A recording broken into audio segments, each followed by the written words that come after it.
കാരണം നമുക്ക് എപ്പോ ബന്ധങ്ങൾ വേണം, ആ ബന്ധം എന്നും നിലനിൽക്കണം.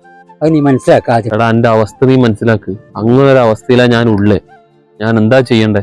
എടാ എന്താ അവസ്ഥ? എല്ലാവർക്കും അവസ്ഥകളും കഷ്ടപ്പാടെല്ലാം ഉണ്ട്, ബുദ്ധിമുട്ടും കാര്യങ്ങളെല്ലാം ഉണ്ട്. എന്താ അവസ്ഥ?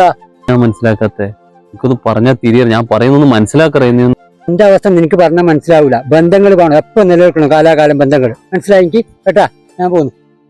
എന്താ ചെയ്യേ ചങ്ങായി? തിരക്കായിട്ട് പോകുന്നു.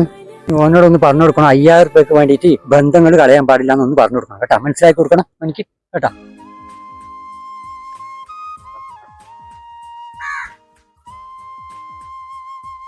വെച്ചും ചെയ്യാൻ പറഞ്ഞിട്ട് പോകുന്നു. എനിക്ക് ആ 5000 രൂപ കൊടുത്തൊന്ന് ഒഴിവാക്കിയാ പോരെ?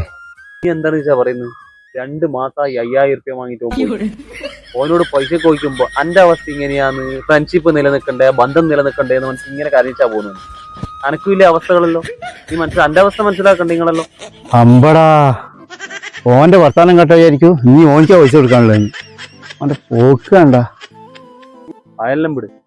നീ എന്നോട് ഒരു 3000 രൂപ വാങ്ങിട്ട് 3 മാസമായാലും അത് കൊടുത്തു. അതിങ്ങോട്ടെ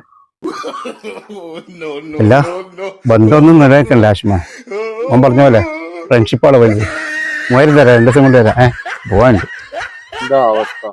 പൈസ മേടിക്കും വേദന ആവശ്യം, തിരിച്ച് ചോദിക്കുമ്പോ ഫ്രണ്ട്ഷിപ്പ് ബന്ധം. ഇതന്നെയല്ലേ ഇവരെല്ലാം അവസ്ഥ.